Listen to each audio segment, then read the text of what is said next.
اگر ہم book of انوک کی اسٹڈی کریں تو ہمیں پتہ چلتا ہے کہ انسانوں نے خدا سے فریاد کی, دعا کی کہ ان جباروں سے ہماری جان چھڑا, کیونکہ وہ برے طریقے سے ان کے قبضہ میں تھی.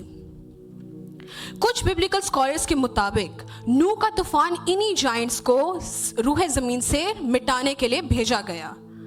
مگر آج سیکھنے والی بات کیا ہے؟ سیکھنے والی بات یہ ہے کہ اس گناہ گار دنیا میں جہاں ہر جگہ گناہ تھا, جدھر دیکھو گناہ تھا, اس کے بیچ میں بھی ایک شخص تھا جو خدا کی نظر میں ہم نے پڑھا مقبول ٹھہرا, راست باز ٹھہرا, اور وہ تھا مرد خدا نوح اپنے گھرانے سمیت اس پوری گناہ گار دنیا میں کیا ٹھہرا؟ راست باز, مقبول ٹھہرا, جو خدا سے پیار کرتا تھا, گناہ سے نفرت کرتا تھا اور جانتا تھا کہ ان جائنٹس, ان جباروں سے کس طرح سے لڑنا ہے, ان کے اوپر کس طرح سے اپنے آپ کو بچانا ہے. اسی لیے وہ خدا کی نظر میں مقبول ٹھہرا.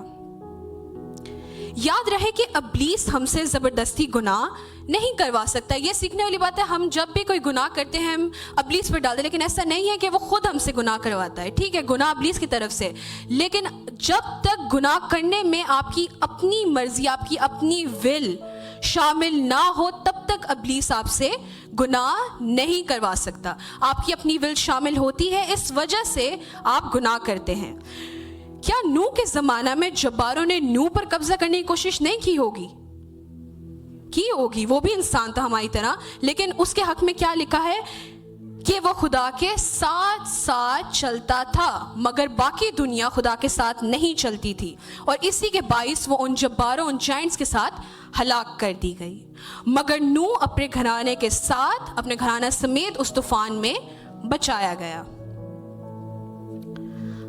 اگر ہم نیو ٹیسٹمنٹ کے اندر 4 گاسپلز کی اسٹڈی کریں تو ہم دیکھ سکتے ہیں کہ یسوع مسیح خداوند نے کرنٹ ورلڈ کو نوح کے زمانہ سے تشبیہ دی ہے, یعنی کمپیئر کیا ہے, جس کا مطلب یہ ہے کہ جس طرح سے نوح کے زمانہ میں جائنٹس کو, یعنی جائنٹس کا انسانوں پر قبضہ تھا, اسی طرح سے آج کے زمانہ میں بھی ابلیس نے مختلف جائنٹس کے وسیلہ سے ہم پر قبضہ کر رکھا ہے.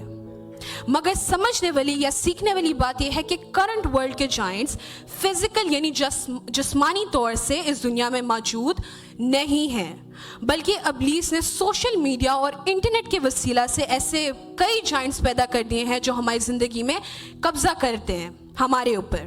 جس طرح سے مثال کے طور پر ڈارک ویب ایک جائنٹ ہے جس کے ذریعے سے ابلیس اس دنیا میں مختلف انلیگل اور برے کام کرتا ہے.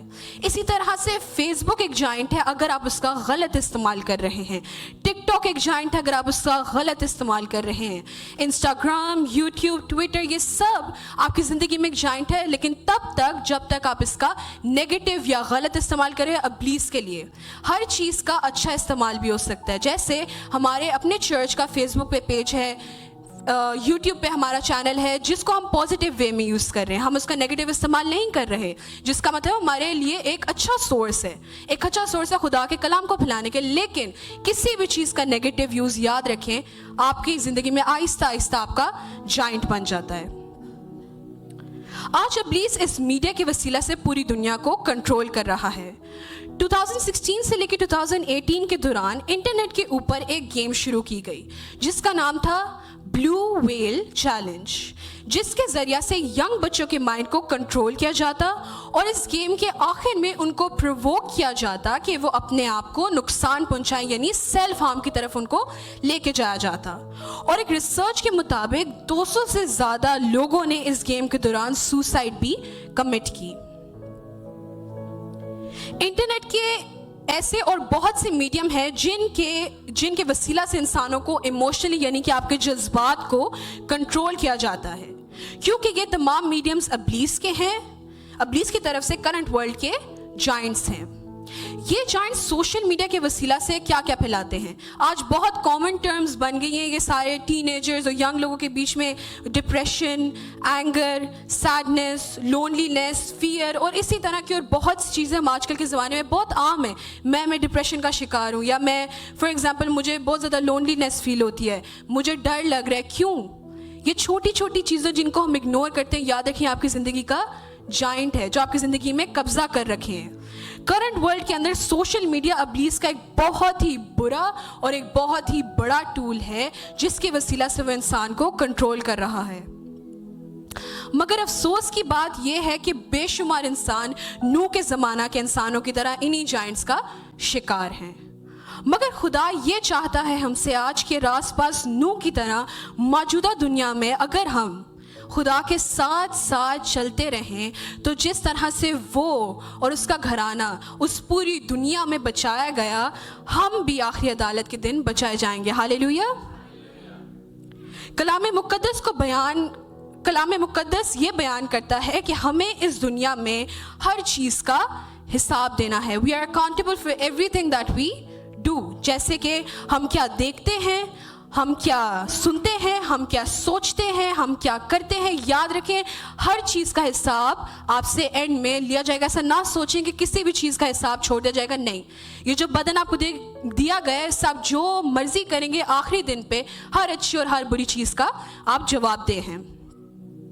ایسا نہیں ہے کہ انٹرنیٹ پر ہر چیز بری ہے, لیکن یہ ہے کہ انٹرنیٹ کا 90% یعنی 90% حصہ کرنٹ ورلڈ کے جائنٹس کے قبضہ میں ہے.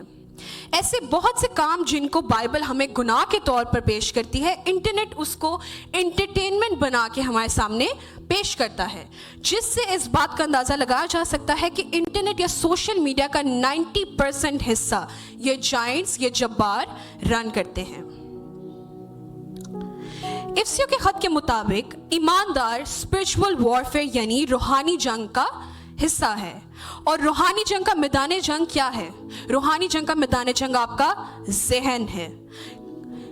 اس ذہن پر ابلیس قبضہ کر لیتا ہے اور پھر اس کو اپنے لیے استعمال کرتا ہے. افسیوں کے خط کے مطابق ابلیس کی کنگڈم کدھر؟ سمندروں میں ہے اور آسمانی مقاموں یعنی سیکنڈ ہیون کے اندر ہے. اور اگر ہم انٹرنیٹ کے پروسیس کو دیکھیں تو وہ بھی سیٹلائٹ یعنی آسمانوں میں اور سمندروں میں بچھائے گئے فائبر سے آپریٹ ہوتا ہے, جس سے اس بات کا ایک بار پھر اندازہ لگایا جا سکتا ہے کہ سوشل میڈیا کا نیگیٹو استعمال یہ جائنٹس, یہ جبار کرتے ہیں. آخری بات کریں گے, اس لیے ہمیں چاہیے, آج ہمیں کیا چاہیے, اس پوری بات کو بتانے کا مقصد کیا ہے کہ آج ہمیں چاہیے کہ ہم سوشل میڈیا پر موجود ہر نیگیٹو چیز سے بچے رہیں اور پاکیزگی کی زندگی بسر کریں, تاکہ آخری عدالت میں ہم خدا کے سامنے کہہ سکیں کہ خداوند میں ریڈی ہوں جانے کے لیے. آمین. خداوند آپ سب کو اس کلام کے وسیلہ سے برکت دے.